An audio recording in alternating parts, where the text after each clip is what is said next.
दो। मुझे लगा कि नहीं, अपने अपने दोस्तों से मैंने ये किया कि भाई क्या मतलब लड़के चाहे चुनाव ना, बोले सब कि हाँ समय आ गया आप लड़िए। तो मैंने इस बार अपने आप को फाइनल किया हूं कि मुझे चुनाव लड़ना है। पवन सिंह ने चुनाव के मामले में इंटरव्यू के माध्यम से क्या बोले हैं, इसी से जुड़ी खबर देने वाला हूं। तो वीडियो को अभी से लाइक करके हमारे चैनल को सब्सक्राइब जरूर करें, क्योंकि ऐसी खबर हमारे चैनल पर रोज डाली जाती है।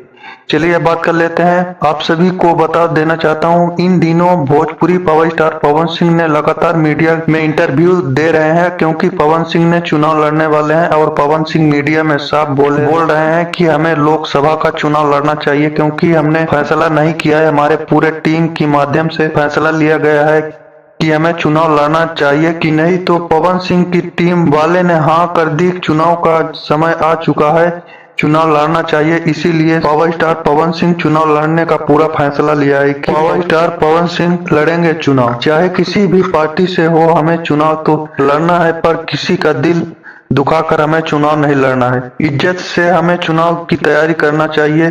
तो दोस्तों, पवन सिंह चुनाव इस साल लड़ने वाले हैं, हमें कमेंट में जरूर बताएं, हमारे चैनल को सब्सक्राइब जरूर करें। धन्यवाद।